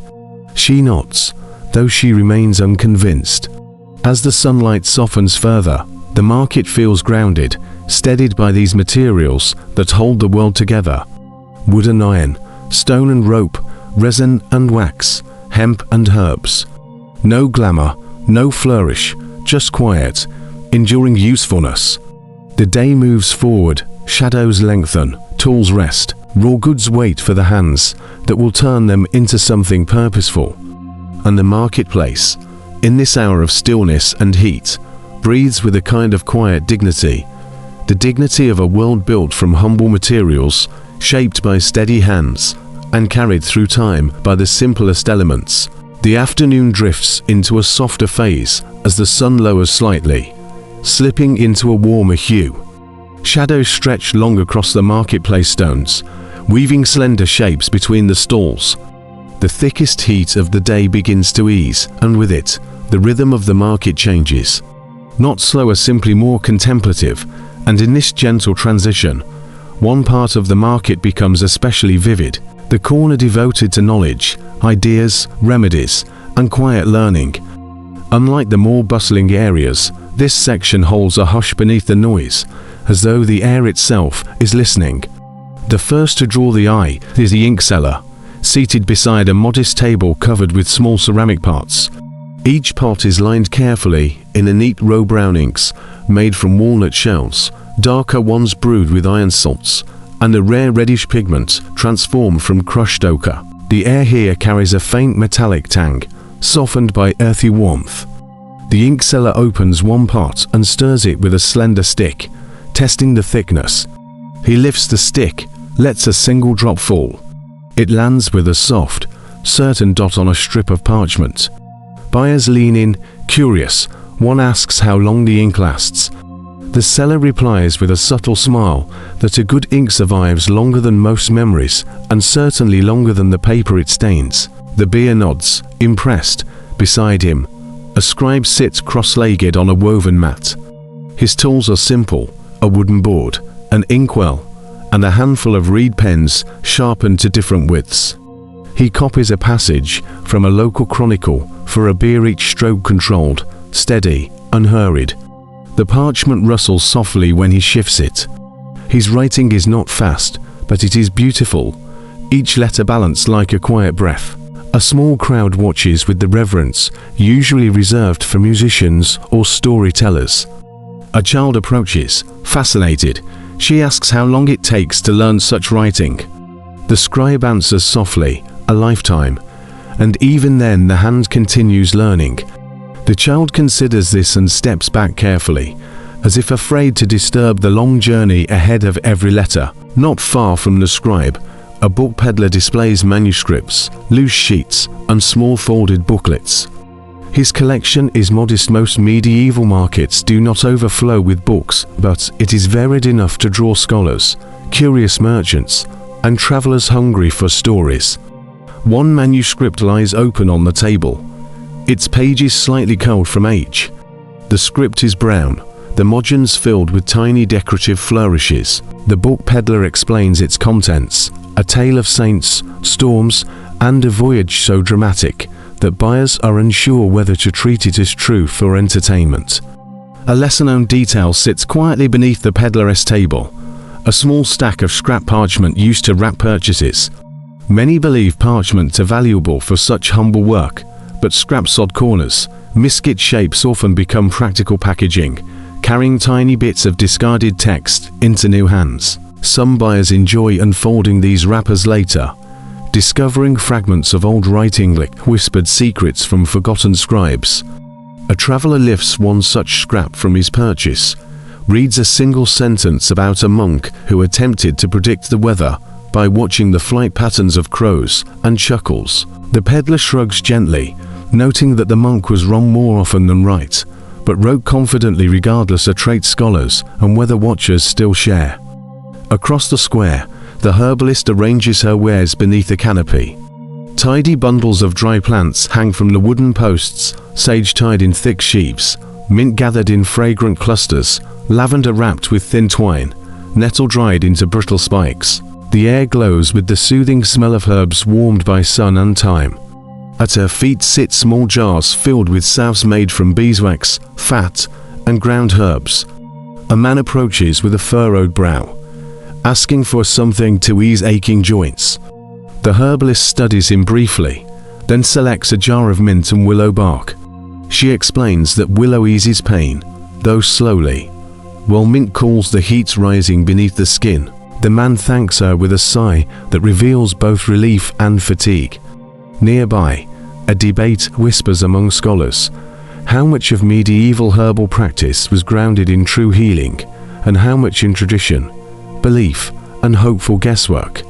Some say herbs held real power, others say their strength lay in faith. Here, in the marketplace, the question matters little. Healing is sought, comfort given, and the plants speak through scent and touch. Beside the herbalist, a charm maker sits with small talismans, laid neatly on cloth, a curious mix of carved wood, knotted thread, smooth stones, and tiny pouches filled with herbs. People approach her not for medicine, but for reassurance. One woman asks for a charm to keep her children safe on their walk to the fields. The charm maker selects a small wooden carving shaped like a crescent, ties a thread loop through it, and whispers a blessing so softly that even the bee barely hears it. A gentle humor circulates when a young man asks whether a charm could help him win back a sweetheart. The charm maker examines him carefully, hands him a small pouch of rosemary, and says that it may help, but being kind will do far more. Several buyers nearby chuckle into their sleeves. Next to the charm maker, a map seller rolls out a long parchment depicting winding rivers, jagged mountains, and towns represented by small clusters of rectangles. The map is not strictly accurate by modern standards, but it carries a certain truth in spirit. Travelers gather around it, pointing at routes familiar and unfamiliar. One man traces a finger along a river he once followed in spring, describing where the water ran gentle and where it rushed with surprising force. The map seller hums quietly as he works, explaining that maps are guides, not rulers. They follow the world as it feels, not always as it is. Buyers nod thoughtfully, accepting this poetic logic without hesitation. Finally, in the corner shaded by a tall oak beam, an astrologer sits behind a small cloth marked with symbols. Spread before him a few wax tablets, a worn wooden stylus, and a small astrolabe. People come not for precise predictions, but for comfort, for a sense of order in a world that often shifts without warning. The astrologer draws lines in the wax, murmuring about seasons, stars, and harvests. A woman asks whether the coming winter will be mild. The astrologer gazes at the astrolabe, considers the sky, and answers gently that winter rarely listens to astrologers. A whisper of laughter passes through the crowd. Across this corner of ideas and remedies, a deeper calm settles. Ink thickens on parchment, herbs sway gently in the breeze. Maps curl at their edges in the warmth. Whispers mingle with the breeze like drifting pages. The marketplace, for a moment, becomes not only a place of goods, but a place of memory, knowledge, and quiet wonder. As the afternoon leans into its mellow decline, the marketplace grows softer around the edges. The shadows stretch longer, the air cools just enough for people to breathe more easily. The sounds shift to less clatter, more murmur. Buyers take their time now, wandering with unhurried steps, lingering at stalls they passed earlier without a second glance. This is the hour when the market becomes its most human, its most social. It is here, in this gentle stretch of the day, that the storytellers, musicians, entertainers, and wandering performers gather, those who trade not in goods, but in sound, memory, and small wonders. Beneath a half-drawn canopy near the center of the square, a storyteller sits on a low stool. He holds no props, no instruments, only a stick he turns slowly in his hands as he speaks. His voice flows with quiet ease, carrying tales of long roads, great storms, travelers who outwitted misfortune, and kings whose wisdom seemed suspiciously convenient. A few listeners sit on overturned crates, others stand with folded arms. Even merchants pause in mid-task to catch the familiar rhythm of a well-told tale. The storyteller pauses at one point, letting the silence stretch. A child leans forward, eyes wide, afraid to blink. Then the storyteller resumes, voice deepening, and the child exhales with relief. The tale continues, winding through valleys of danger and humor. Someone sighs when the tale resolves, another claps softly. A third tosses a coin into the storyteller's small leather pouch. The storyteller nods in gratitude, though he claims the applause feeds him more than the coin. Not far away, a musician tunes a small stringed instrument, its wooden body warm in the late day sun. He plucks a few notes, adjusting the tension of each string until they align in a soft, shimmering harmony. The melody he begins is slow, wistful, drifting across the square like smoke from a distant chimney. The tune carries a faint melancholy, though a comforting one, as though remembering something cherished but no longer reachable. A group gathers around him, farmers still dusty from travel, a merchant eating the remnants of a hand pie, a child holding a wooden toy. The musician shifts into a livelier tune, one that flickers with humor. A few listeners tap their feet. The goats nearby seem unimpressed. One bleats loudly during a particularly tender note. The musician stops, looks in the goat's direction with mock offense, and remarks that even animals should respect art. Laughter ripples through the crowd. Beside the musician stands a juggler, though he waits patiently for the music to soften. When the moment feels right, he steps forward and begins tossing 3 wooden balls into the air. His movements are slow, almost meditative at first. The balls arc gently, catching sunlight as they rise and fall. A crowd forms. The juggler adds a 4th ball, then a 5th. Someone gasps quietly as the rhythm quickens.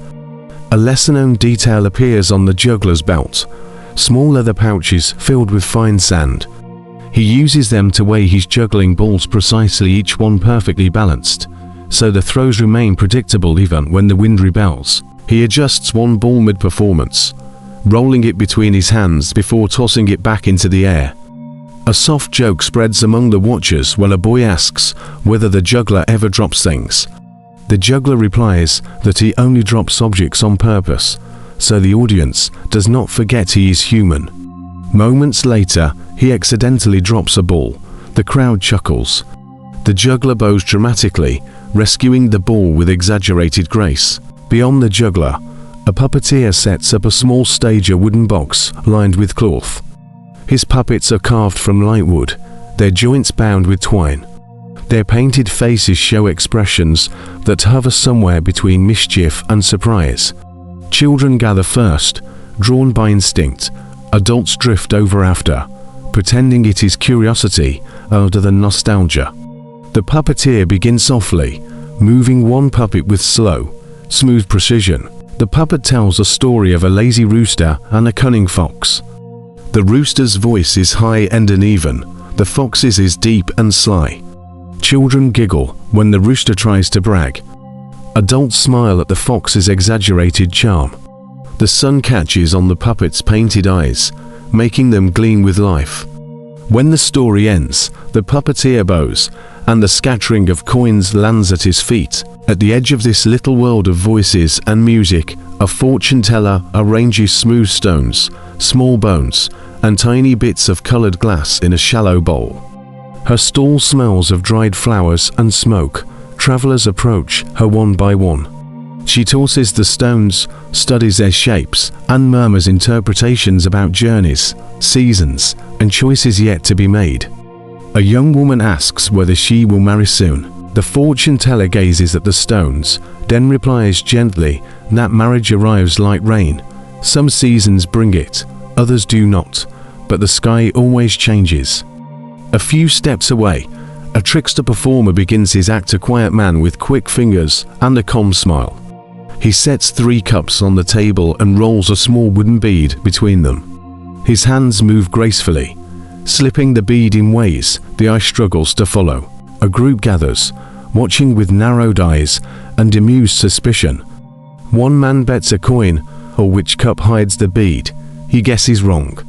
The trickster smiles, lifts the middle cup and reveals nothing. The bead appears behind the viewer's ear instead. Laughter follows. The man accepts defeat with good humor, though he mutters that the bead clearly enjoys hiding more than being found. A historian watching from a distance might debate the role of entertainers in medieval life. Were they essential conduits of culture or merely diversions that filled idle hours? Chroniclers disagree, yet the answer feels self-evident here. In a world shaped by labor and survival, these moments of shared wonder offer rest for the mind. The crowd shifts naturally from one performer to another. A woman hums along with the musician's tune. A visiting merchant wipes tears of laughter from his eyes after the juggler pretends to argue with his own juggling balls. A child watches the puppets with absolute stillness, her entire world narrowed to the tiny painted figures. As the sun dips lower, still warm, but now softened with evening promise, the entertainment corner becomes a pocket of gentle joy, woven into the larger tapestry of the market. Music fades, laughter trails off, puppets return to their wooden box, the storyteller rests his voice, and the crowd melts away in slow ripples. For a brief moment, the marketplace feels nearly weightless, a place where burdens ease, where songs settle into memory, and where stories drift like dust motes through the warm afternoon air. As the sun begins its slow descent toward the far horizon, the marketplace slips gently into its final transformation of the day. The golden light softens into a deeper amber, brushing the tops of stalls with a warm glow that feels almost tender. Shadows stretch long and thin across the cobblestones. The noise lessens, though it does not fade completely. It settles, folds inward, becomes something softer, more reflective. This is the hour when the day winds down, the market breathes out, and the world prepares for evening. The first signs of closing come from the cloth sellers, who begin folding their bolts with careful, unhurried hands. Each fold is slow, precise, a ritual as familiar as waking. Linen sighs softly as it is smoothed, wool whispers as it bends, silk slips through fingers like water gathering into a darker stream as the light dims. The merchants stack their goods in tidy piles, tying each bundle with rope or ribbon. Their movements have none of the urgency of morning. Instead, there is a quiet satisfaction in the day's work. A cloth seller pauses to straighten a corner of his awning. As he does, a playful breeze tugs it sideways, reminding him that the weather seldom negotiates. He mutters something affectionate about the wind's stubborn personality, and the beer beside him smiles faintly. Humor still flows, even after a long day. Near the food stalls, the last bowls of stew are served. The fire that simmered since morning crackles lower now, embers glowing like small rubies nestled among blackened wood. The cook stirs the pot one final time, scraping its bottom to gather the last bites. A traveler approaches, bowl in hand, grateful for one final scoop. The cook obliges, handing it over with a nod that carries the shared understanding of tired feet and a full stomach. A bread seller packs her remaining flatbreads into a cloth-lined basket. She brushes crumbs from the table, wipes her hands on her apron, and ties the apron strings behind her with an absent-minded tug. The scent of herbs still lingers around her stall, though fainter now, blending with the coolness beginning to rise from the stones. She glances at the sky, judging how long the light will last before she needs to lift her basket and begin the walk home. In the livestock corner, farmers guide their animals away one by one. Sheep shuffle reluctantly toward the gate, bleating in half-hearted protest. Goats tug at their ropes as they leave the enclosure, as if hoping to negotiate one final snack from an inattentive passerby. A cow steps forward with deliberate calm, her hooves making soft, steady beats on the ground. Even the pigs, whose enthusiasm earlier bordered on theatrical, quiet themselves, content with the shade and the fading warmth. The livestock corner grows still. Straw rustles softly in the settling air. Dust rises in gentle swirls where hooves disturb the ground one last time. A tinker extinguishes the last glow of his small charcoal burner. He taps his tools into place, tying each to a leather strap. His repaired pots gleam faintly, residue of soot still clinging to their sides. He surveys his work with a kind of measured pride, not boastful, just grateful for a day of steady hands. Nearby, the wood carver gathers shavings into neat handfuls, setting them aside for kindling. He wraps his half-finished spoons in a cloth lined with soft straw. For a moment, he runs a thumb along the edge of a wooden ladle, checking its smoothness despite knowing he has no light left to work by. Old habits resist dusk. The herbalist ties the last of her bundles. She lifts each string, checking its tension, then places the bundles gently into a woven basket. Lavender releases a fresh breath of scent as she moves it. Sage rustles with a dry whisper. She closes the basket, then rests her hand on its lid for a long, thoughtful moment, as though sealing the day's labor inside. Beside her, the charm maker tucks her last talismans into a small cloth pouch. The threads of knotted charms glint faintly in the dimming light, red, brown, blue. She places each one carefully, murmuring brief blessings out of habit. A final bier approaches, breathless, asking for protection on a journey beginning at dawn. The charm maker smiles softly and selects a talisman made of carved ashwood. She ties it onto a leather cord and places it into the traveler's hands. The bier closes their fingers around it with quiet gratitude. In the corner, where performers once drew laughter, the storyteller lifts his stool and slips it beneath his arm. The musician plucks a few final notes, soft, sleepy, then tucks his instrument into a cloth wrapped at the corners with care. The puppeteer closes the wooden door of his puppet stage with a gentle click. The puppets settle into darkness, their painted eyes hidden now from the fading light. As the entertainers disperse, their presence leaves behind a faint echo, a reminder that stories, laughter, and music shape a marketplace as surely as spices and wool. A faint breeze carries the smell of cooling earth, extinguished fires, and the sharp, clean scent of evening. The light continues to soften, turning the sky into a wash of pink and gold. The ink seller packs away his pots. The scribe fans the last sheet of fresh writing, so the ink can dry before it is stored. The map seller rolls his scrolls with careful precision, each one forming a tight cylinder. The astrologer closes his wax tablets and places his astrolabe gently into a cloth-lined case. He glances upward, eyes following the first faint star blooming in the sky. Gradually, conversation fades, footsteps echo deeper. The market's heartbeat slows to a steady, peaceful rhythm. A cart creaks as it rolls over uneven stones. A dog stretches, yawns, curls beside a stall.